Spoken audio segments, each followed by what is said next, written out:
সকাল থেকে রাত পর্যন্ত ক্যাম্পেইন, জনসভা, কর্মী সভা, এই একের পর এক ঠাসা কর্মসূচির মধ্যে কি খাচ্ছেন প্রার্থীরা?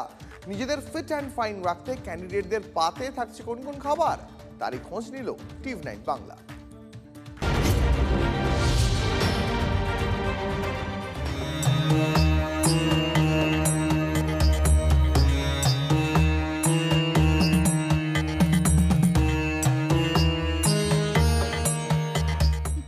সকালে উঠে তুমি তো নিয়মিত পুজো করো, তার আগে তুমি তো কিছু খাও না, কিন্তু সাধারণত এই যে প্রচারে বেরোবে একটা কিছু তো ব্রেকফাস্টে খেয়ে বেরোতে হয়। তুমি কি খেতে পছন্দ করো? চা তো থাকেই, তার সাথে কি খেতে পছন্দ করো? খুব বেশি আমি এক্সপেরিমেন্টাল পছন্দ করি না। আমি খুব সাধারণ বাঙালি মানুষ, রুটি তরকারিটাই ঠিক আছে আর কি।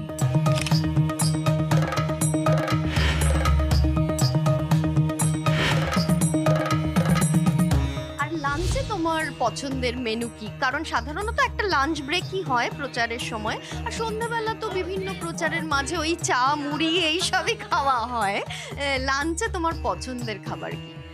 দেখো, আমি ডাল ভাত আলু ভাজা এটা আমি পছন্দ করি। মায়ের বকানিতে একটু মাছটা খেতে হয়, এখন একটু বেশি বকা খাচ্ছি আর কি। তো যাই হোক, ডাল ভাতটা আমার সব থেকে পছন্দের তালিকার একটা। আর গরমকালে তো মাছটা, আর একটু গরম পড়লে তো এরপরে জল ঢালা ভাত, ঠান্ডা ভাত সকালে উঠে করে নাও, ভাতে জল ঢেলে লেবু দিয়ে। এর থেকে ভালো খাবার, শান্তির খাবার গরমের দুপুরে আর নেই।